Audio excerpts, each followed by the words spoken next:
kusoo dhowow qaybta labaad ee diiwaanka Mahad podcast. Diiwaanka Mahad waa podcast aan kaga sheekeeyo kuna soo koobo qoraaladayda. Waxaan diiradda ku saaraa waa aragnimadayda nolosha iyo magaalooyinka aan u safro, kuwaasoo aan inta badan kaga faaloodo blogayga. Qaybtan waxaan uga hadlayaa blog aan daabacay bishii December ee sanadkii 2023.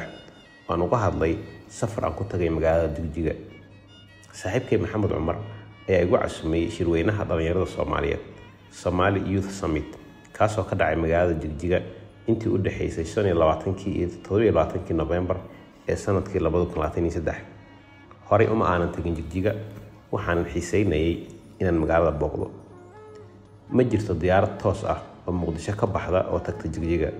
Labada wado waan ku tagi karay waxay kala ahaayeen inaan Addis Ababa sii maro iyo inaan diyaarad ku tago Hargeysa kadibna aan safar dhulka ah ku gaaro Jigjiga.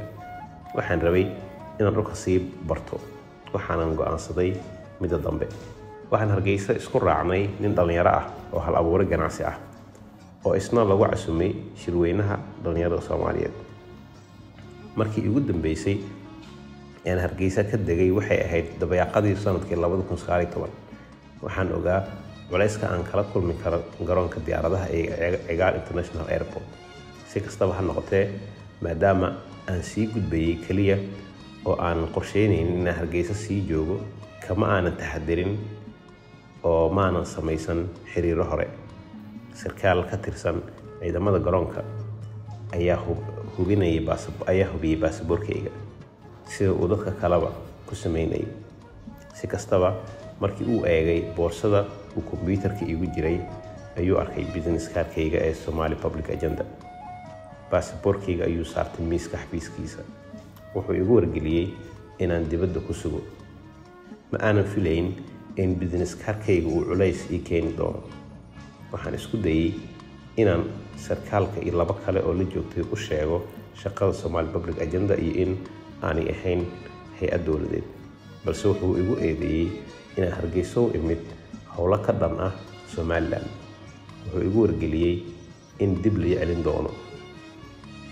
Ku dhawaad saacad oo aan wada hadal iyo dood ku jirnay kadib, ugu dambeyntii waa la ii ogolaaday inaan gudbo. Waqtigaas garoonku wuxuu ahaa mid faaruq ah. Laba sarkaal oo laanta socdaalka ka tirsan ayaa isugayay ka hor inta aanay xirin xafiisyadooda. Waxay ahayd maalin Khamiis ah, waxaana markii dambe la ii sheegay in dadka intooda badan, gaar ahaan howlwadeennada dowladda, ay u fariistaan qaadka maalinta Khamiista duurka kadib. Gaarigii noo wadi lahaa Jigjiga wuxuu uu nagu sugayay garoonka. Waxaan ku tukanay kana qadayn Hargeysa. Abbaar 2:30 duhurnimo ayaan safar dhulka ah ugu baxnay Jigjiga. Waxaanu ku sii hakanay magaalada Gibiley oo aan ka sii iibsanay coffee aan jidka ku sii cabno. Wadada laamiga ah dhisme ayaa ka socday. Waxaa la ii sheegay in dhismuhu uu qayb ka yahay mashruuca Berbera Corridor oo isku xiraya dekedda Berbera iyo Itoobiya. Wajaale ayaa culays kala kulanay oo aan dhowr saacadood joognay. Kastamka xuduudaha wuxuu hoos tagaa dowladda federaalka Itoobiya. Waxay qaadatay saacado badan in lala xiriiro xafiisyo. 8 fiidnimo ayaa ugu dambeyn naloo ogolaaday inaan ka gudubno xuduudda oo aan dhaqaaqnay. Wadada laamiga ah ee isku xirta Wajaale iyo Jigjiga waa mid si fiican loo dhisay. Waxaan sii marnay dhowr bar control oo ay ka mid tahay Tuulo Qaran, halkaasoo dadka safarka ah si aad ah loogu baaro. Markii aan gaarnay Tuulo Qaran, dadkii ila socday waxay bilaabeen inay ka sheekeeyaan sheekooyin aad u xanuun badan oo ku saabsan sida Soomaalida loogu dhibaateyn jiray Tuulo Qaran sanado ka hor. Magaalada Jigjiga ayaa lagu waday inay maalmahaas lagu qabto shirweynaha ama shir sanadeedka qowmiyadaha Itoobiya. Ammaanka wadooyinka soo gala Jigjiga ayaa aad loo adkeeyay. Waxaa gudaha Jigjiga ku sugnaa ciidamada dowladda oo baarayay dadka lugeynaya. Waxaan soo maray bar control badan. Askartuna waxay taagnaayeen wadooyinka xilli habeen ah oo aad u qabow. Ugu dambeyntii waxaanu gaarnay Jigjiga abbaar 9 fiidnimo. wuxuu ahaa safar daal badan balse aan ka helay waa aragnimo badan. nasiib wanaag waxaan nastay hal maalin ka hor inta aanu bilaaban shirweynaha dhalinyarada Soomaaliyeed. waxaan salaadii Jimcaha ku tukaday masjidka weyn ee tabliiqa oo 3 dabaq ah. salaada kadib sheekh ayaa ka hadlay in Soomaalida Itoobiya oo muslimiin ah ay martigelin doonaan qowmiyado kale oo aaminsan diimo kale. bulshada ayuu ka codsaday inay si wanaagsan oo xushmad iyo asluub leh u soo dhaweeyaan si uu dhaqankaas wanaagsan ugu dhiirigeliyo qowmiyadahaas inay soo islaamaan. shirweynaha dhalinyarada Soomaaliyeed waxaa soo qaban qaabiyey koox dhalinyaro ah ee uu hogaaminayay saaxiibkay Maxamed Cumar. wuxuu ahaa markii labaad ee shirweynaha la qabto. waxaa markii ugu horeysay loo qabtay isla magaalada Jigjiga sanadkii 2021. halku dhiga sanadka 2023 wuxuu ahaa shaqo iyo xirfad. madaxweynaha dowlad deegaanka Soomaalida Mustafa Cagjar ayaa furay shirka dhalinyarada Soomaaliyeed. markii uu hoolka soo galay martida shirka ma aanay istaagin oo sacab iyo istaag kuma soo dhaweyn. ma aanan dareemin inuu soo galay. waxay ahayd qaab ka duwan sida madaxda sare ee dowladda loo soo dhaweeyo Muqdisho marka ay shirka soo galayaan. markii uu masraxa ka hadlayay nasasho kooban oo la galay kadib khudbadiisii furitaanka oo aan ka mid ahaa dhowr qof oo la joogay, Mustafa Cagjar wuxuu ka hadlayay arrimaha mudnaanta u leh maamulkiisa. waxa kale oo uu garwaaqsanaa caqabadaha ka horgudban. mar uu ka hadlayay horumarka magaalooyinka wuxuu sharaxay ahmiyadda ay maalgelinta kaabayaasha wadooyinka, korontada iyo biyaha u leeyihiin magaalooyinka. wuxuu ku dooday inay sanado badan qaadato horumarinta tuulooyinka miyiga ah. wuxuu sheegay inuu aaminsan yahay in maalgelinta kaabayaasha asaasiga ah ee magaalooyinka ay muhiim u tahay horumarka iyo shaqo abuurka.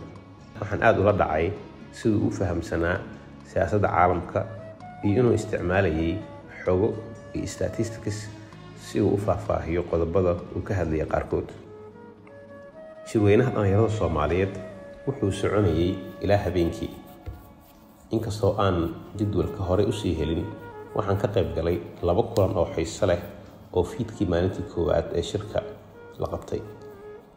wasiir ku-xigeenka wasaaradda maaliyadda ee dowlad deegaanka Soomaalida Muxiidiin Cabdi Faarax ayaa soo jeediyey muxaadaro ku saabsanayd attitude. soo jeedintiisu waxay ahayd mid xiiso leh. qur-aanka kariimka, aayado ku jira, axaadiis, gabayo iyo oraahyo kale ayuu isticmaalayay. wuxuu ka hadlay sida aysan Soomaalidu u qiimeyn hufnaanta iyo tayada qofka. wuxuu sheegay in marka beelaha Soomaaliyeed ay isku waafaqaan in qof asluub leh oo indheergarad ah uu yahay qofkaas, inay dhahaan waxa uu ku habboon yahay in hebel oo horey loo dilay loogu argudo. waxa kale oo uu ka hadlay musuqmaasuqa ka jira dowladda. wuxuu tusaale u soo qaatay in Soomaalida marka ay miyiga joogaan ay xoolaha dhici jireen, markii ay magaalooyinka yimaadeen oo ay xafiisyada dowladeed qabteenna inay kelmadii dhac laabeen oo ay musuqmaasuqi u bixiyeen dhacdhac. waxaa cajiib ila noqotay qof hufnaanta sidaas uga hadlaya oo ay dhalinyaradu jecel yihiin inuu yahay xubin ka tirsan dowlad deegaanka. muuqaalka habeenkaas laga duubay muxaadaradiisa ayaa markii la faafiyey aad Soomaalida u daawatay. orodyahan Cabdi Nageeye ayaa ku xigsaday. wuxuu ka sheekeeyey safarkii dheeraa ee uu ku noqday orodyahan iyo sida aanu taageero uga helin Soomaalida.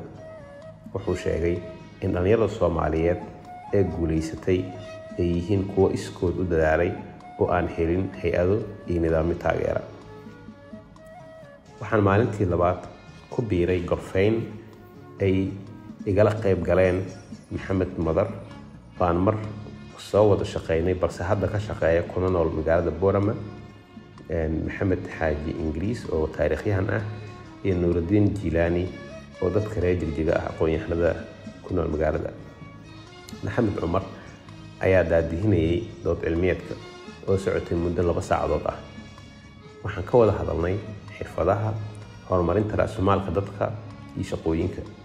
Waxaan diiradda saaray in tayada waxbarashada oo liidata, fursadaha tababarka xirfadaha oo kooban, iyo maqnaanshaha kaabayaasha muhiimka ah ee dowladda inay yihiin caqabadaha ugu waaweyn ee hortaagan horumarinta xirfadaha iyo shaqo abuurka. Shirweynaha dhalinyarada Soomaaliyeed ayaa u oggolaaday dhalinyarada hal abuurka leh inay soo bandhigaan hal abuurkooda. Waxaan aad ula dhacay ganacsiyada ay abuureen dhalinyaro Soomaaliyeed ee ka soo qayb galay shirka ee ku nool magaalada Jigjiga iyo magaalooyinka kale ee Soomaalida. Waxaan dhageystay doodo dhowr ah oo ay dhalinyarada hal abuurka leh ku sharaxeen, fursadna loo siiyey inay uga hadlaan ganacsiyadooda. Magaalada Jigjiga waxay ahayd safarkii iigu horreeyay ee aan ku tago magaalada Jigjiga. Magaaladu waxay leedahay wadooyin laami ah oo ay tayadoodu sarreyso iyo bulaacadaha biyaha qaada. Wadooyin badan oo laami ah ayaa la dhisay, kuwo kalena dhismahooda ayaa socday. Geedo ayaa sidoo kale lagu beeray hareeraha wadooyinka. Bajaaj ayaa ah gaadiidka dadweynaha ee loogu isticmaalka badan yahay Jigjiga.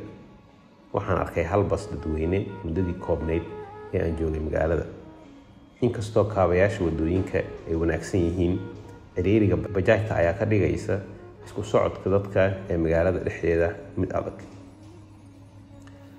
Waxaan degay Hotel Muntaha oo ku yaala meel u dhow isgoyska Sayidka. Taalada Sayid Maxamed Cabdulla Xasan ayay qurxin ku socotay, iyadoo magaalada ay isu diyaarinaysay martigelinta qowmiyadaha kale ee Itoobiya.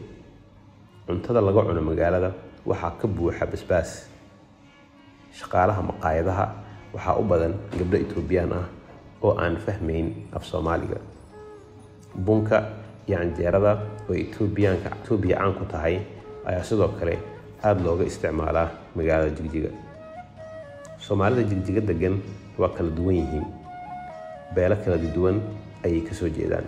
Waxaan halkaas kula kulmay nin aan qaraabo nahay oo ku koray kuna nool Jigjiga. Si kastaba ha ahaatee, waxaa ii muuqatay jahwareer dhanka heybta ah oo ka dhex jira Soomaalida ku nool Jigjiga.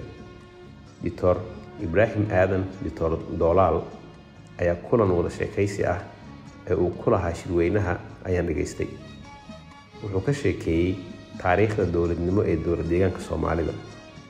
Waxaa la weydiiyey sababta uu buug uga qori waayey taariikhda uu ka hadlayay. Wuxuu uu sheegay inuu leeyahay heyb isburinaya. Wuxuu ku micneeyey inuu ka tirsanaa dowladdii militariga Soomaaliya, sidoo kalena uu bare ka ahaa jaamacadda ummadda Soomaaliyeed. Haatanna uu ka mid yahay siyaasiyiinta dowlad deegaanka Soomaalida Itoobiya. Wuxuu kula taliyey dhalinyaradii ka soo qayb gashay shirka inay wax badan ka bartaan siyaasadda Itoobiya intii ay ku mashquuli lahaayeen dhacdooyinka Soomaaliya. Fursadaha ay u heli karaan madadaalo dhalinyarada Jigjiga ayaa xadidan. Dhalinyaradu waxay taleefanada ka daawanayeen ciyaaraha kubadda cagta. Waxaana magaalada yaala TV aad u tiro yar oo ay dhalinyaradu ka daawan karaan kubadda cagta. Waxaa sidoo kale la ii sheegay in mushaarka yar ee ay dowladdu siiso shaqaalaheeda in aanu ku filnayn. Sidaas darteed, in loo shaqeeyo dowladda mudnaan iyo xiiso uma lahayn dhalinyarada waxbaratay ee magaalada. Si kastaba ha ahaatee, waxaa la ii sheegay in wasiirada dowlad deegaanka Soomaalida ay degan yihiin guryo ay dowladdu leedahay, taasoo ka fududeynaysa kharashka. Markii aan soo laabanayay, waxaan ka soo duulay garoonka diyaaradaha ee Jigjiga. Wadada soo aada garoonka diyaaradaha waa mid laami ah oo si wanaagsan u dhisan. Waxaan ka soo tagay Jigjiga aniga oo dareemaya in dadka ku dhaqan gobolkan uu mustaqbalkoodu fiican yahay. Dhalinyaradu waxay sidoo kale rajo ka qabeen isbedelada dhici kara mustaqbalka. Shirweynaha dhalinyarada Soomaaliyeed iyo shirar la mid ah ayay u baahan yihiin reer Jigjiga inay si joogto ah u qabtaan. Inteena aan horey u tagin magaalada, waxaa laga yaabaa inay magaalada ka laabtaan iyagoo xambaarsan rajo iyo dareen wanaagsan oo ku saabsan Soomaalida ku nool dowlad deegaanka Soomaalida. Waxaan rajaynayaa in safarkani uu noqdo kii ugu horreeyay ee safarro badan oo aan ku tago Jigjiga mustaqbalka. Diiwaanka Mahad Podcast waxaa soo saara Mahad Waasuge. waad ku mahadsan tahay dhegeysiga qaybta labaad. waa inoo mowduuc kale ee qaybta xigta ee Diiwaanka Mahad.